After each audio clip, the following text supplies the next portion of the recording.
What's up, guys? I'm super excited to be coming your way today, bringing you guys another refreshing, insightful content. You're welcome to my YouTube channel, the hub of consistent value. I know you guys missed me. I received loads of messages from you guys saying that MBA, when are you dropping another content? We've missed you on your channel, and I'm super excited that we have, by the privilege of God, to be able to bring you guys another insightful content. Before anything, I want you to copy the link of this video. You would probably appreciate why I'm saying this now, especially because of the kind of content that you're about to listen to. But I want you to copy the link, post on your WhatsApp status, post across your social media, share this little light of ours with the people in your community so that they can be greatly blessed. I know a couple of you have been wondering what I've been up to and a lot of things, but for me, I think that it was a moment for me to sit back and then reflect on a number of things. If you've been following my body of work and if you connect with me across my socials, you notice that on 13th of August, I came out from a ghastly road accident, and I'm sure loads of you have been looking forward to hear what exactly happened and all of that. If you're not my close friend, you probably wouldn't know the gist or the juice that happened, but the accident taught me something very profound, and it leads me to talk to you guys today about beyond immortality, what my car accident actually taught me about mortality. If you're a rapper, you'd have typed bass, beyond mortality, what my car accident taught me about immortality. So I think it was a faithful Sunday on the 13th of August, and a very good prophet friend of mine who's based in the Volta region, Prophet Joshua, had given birth to his son, and was a naming ceremony. So drove all the way from Accra, myself, my kid brother, we drove all the way from Accra to the place. And whilst we were returning back, just somewhere around Katamanso, my car brakes failed. And for me, that's very interesting, and it was shocking at the same time, because this car was serviced just a couple of weeks back. And one thing I always tell you guys is that life is spiritual. You need to treat it as such, and we're not here talking about spiritual stuff, so I'm not really going to go into the nitty-gritties of that. But my car brakes failed, passed over a stone. By the time I realized the car had rolled the first time, it had rolled the second time. If you're seeing this, I'm sure that you're going to see pictures of it or videos of it on the video. The car somersaulted. It just rolled over first, and then it rolled over the second time. I was in there at that point. The fuel was oozing out. The engine was not turning off. And intuitively, I just knew that it wasn't my time. And if you go on my Instagram and you check the video of that accident, there's a man of God that's very close to me, Apostle Jude. He said that, "Oh, you told me barely a month ago that an accident will never take your life." And for me, that's my special covenant with God, that no matter what, as a kingdom entrepreneur, as a kingdom person, accident should not be the way by which I exit this place. But it turns out that a lot of things happen in life, and so you brace yourself up for it, and then you keep pushing. And so the fuel was oozing out of the car, the engine was not turning off. I was just quiet in that car at that moment, and then just after some time, something intuitively just told me, turn off the engine, it will turn off. So I did, and then it did turn off.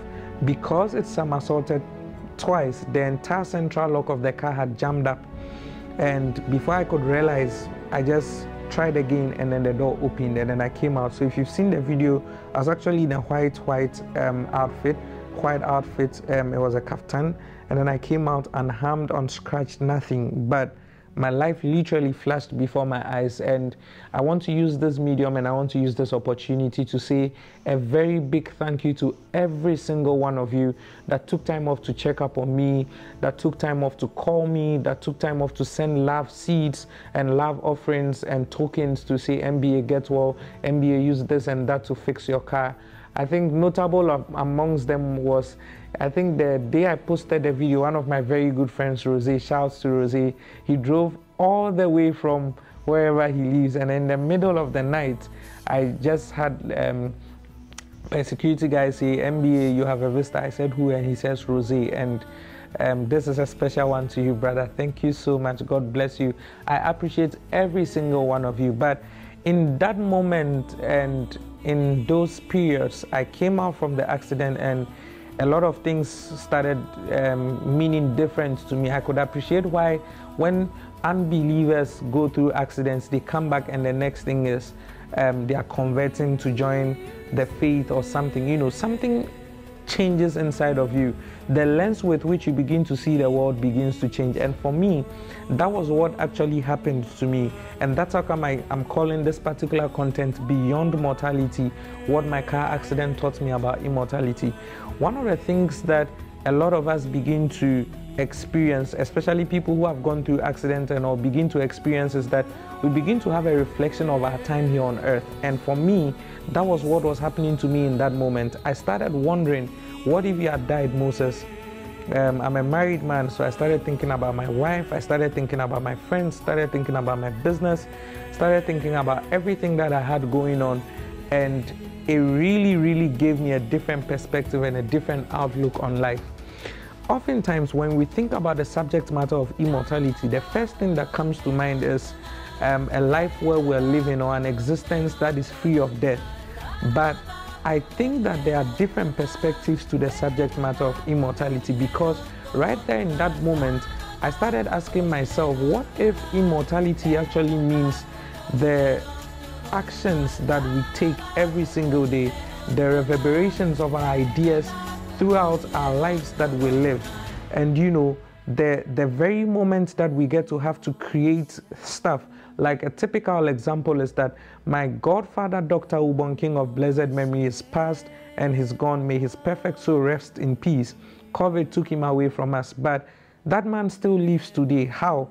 I go to his YouTube channel, I'm watching videos of him, and it's as though he's actually alive. It's as though he's fresh. So one of the things that I know is that I'm recording this content today on the 16th of November, and one thing is very certain, is the fact that I know that many generations from me and from time to come will actually sit down and will be listening to the kind of content that we're putting out. Ebony is gone, may her soul rest in peace, but today we still do listen to her music.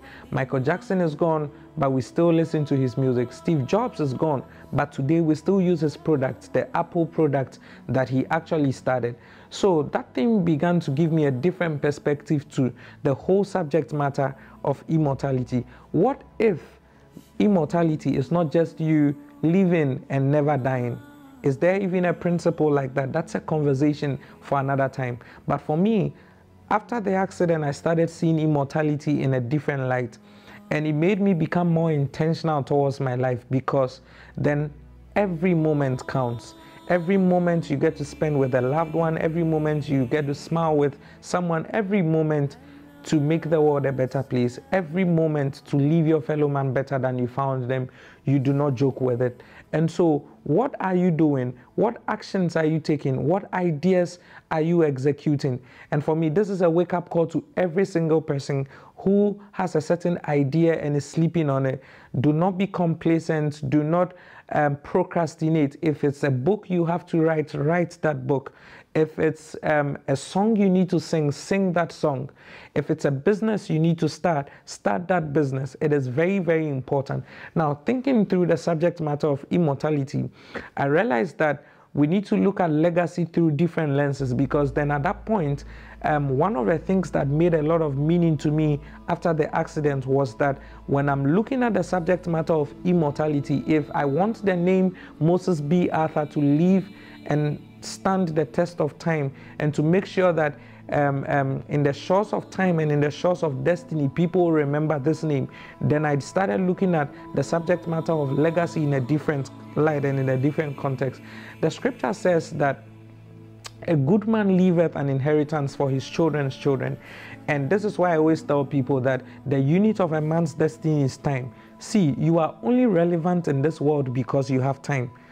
If in that moment, God forbid, I had passed, my time here would have been cut short and it would have been exhausted. But by the grace of God, I'm here, I'm bringing you guys content, and I'm not leaving anytime soon. We're here, we die here, we die here, So in that moment, I'm looking at that scripture, and then I realized that the measure even of legacy, or the measure of a good man's name and a good man's work, is supposed to be measured in 2 ages. Again, another subject matter on time. And if you've taken time off to read my latest book, The 7 Universal Currencies for Leveraging Anything, I speak concerning the phases of time, the flow of time. You want to grab that book, The 7 Universal Currencies for Leveraging Anything in this world.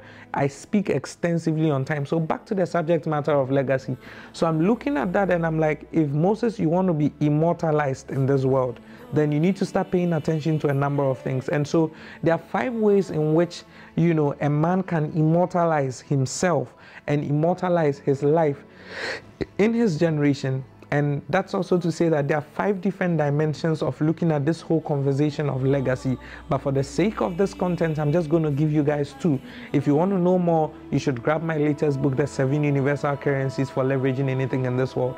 Now, the first way by which you get to make sure that every single thing that you are doing is outliving you is to make sure you are building a good name.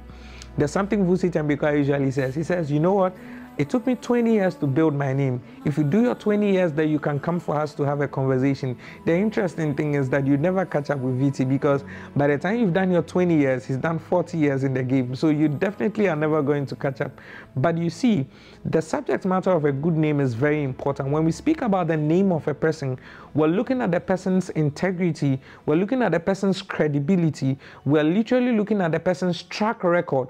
So when we begin to mention certain names, what are the things that come to mind? And so again, you use a name like Michael Jackson and every single person knows what you're speaking about, yet he's dead and gone, but his name is outliving the very person that walked this earth. Again, there's a man called Jesus. You mention Jesus' name, he's dead and gone, but that name still rules today. You mention Muhammad, he's dead and gone, but it still lives on in our lives today. And so it's very, very important. Your name speaks of your credibility and track record.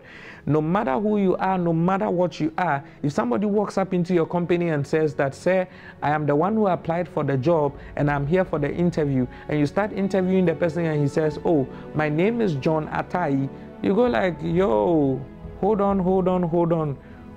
John Atai, as in, oh, my uncle used to be the Atai that you all know, and I'm a born-again believer. No matter who the person is, the fact that you heard the name Atai, you start watching the person 2255. You watch the person through all sorts of lenses and you go like, no, I can't work with this person. And that is because the person has actually inherited a certain track record of a certain name. So one of the ways by which, you know, you immortalize yourself in the journey of life that you are doing is to build a good name. I have always said this, that in your lifetime, you decide if your name becomes a key or a padlock for the next generation. It is very, very important. When I survived that accident, I started asking myself, Moses, who do men think you are? When people mention Moses B. Arthur, what comes to mind?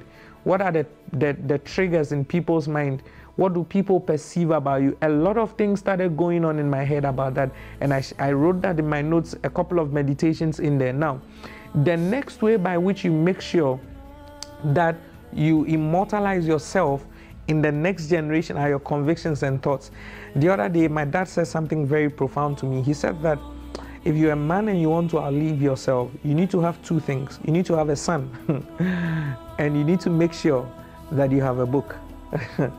And for me, I'm not speaking about the son bit, but the book bit, because one of the ways by which you get to immortalize yourself is very simple. It's by documenting your thoughts, your convictions in a book or in something, your value and your belief system. Again, I have 3 books out. The first one being The Entrepreneur's Journey, an Ideal Startup Guide. The second one being Understanding Systems Thinking, The Modern Art of Building Learning Organization. And we just released my 3rd book, The 7 Universal Currencies for Leveraging Anything in this world. If for nothing at all, I do not write any book again. I know for a certainty that the next generation that's going to come after me are going to take time off and they are going to muse and munch on these materials to become better versions of themselves. I know for a fact that my thoughts and my convictions that I bring to you guys through this YouTube channel, it's something that is actually going to outlive me. God forbid, but should I pass today, I know that there's a generation that will come that will hear of my name and will go on YouTube and search my name out, and there are loads of content on there that will shape their life. So my question to you is, why are you holding back on manifesting the things that you're supposed to manifest? Why are you not writing your thoughts? Why are you not documenting your process and hustle? Because that would be one of the easiest ways by which you get to outlive you. Did you hear that? That would be one of the easiest ways you get to outlive you. Your physical body may not be existing in this place, but one thing is certain, your thoughts, your convictions. It's been many years since Benson Idahosa passed, but we still listen to him. There's so many mighty men who have walked the face of this earth, but till date, I'm reading Napoleon Hill, Think and Grow Rich. Napoleon Hill died many years back. There's a book I'm reading, and I read that every year, by a man called Brother Lawrence. He wrote that book in 1600. He's dead and gone. Moses B. Arthur shows up in the 2020s and in the 2000s, and he's reading a book by a man who lived in the 1600s. How? Because he documented his thoughts and he documented his process. So let me know what you think about this content. Let me know your thoughts about it. Let me know how you intend to go out there and make sure that you are immortalizing yourself in your world. And for me, I thank God for the gift of life. I'm here and I'm being more intentional. I'm intensifying my hustle. And I know that my life will be a testament to the fact that I lived and I did not just live. I lived and I made the world a better place. I lived and I left my fellow man better than I found them. It is very, very important. Let me know your thoughts on this comment. Do like, comment, share to bless someone. But hey, always make sure you go out there, living your light and spreading your love to the people out there. Most importantly, remember that your name will outlive you.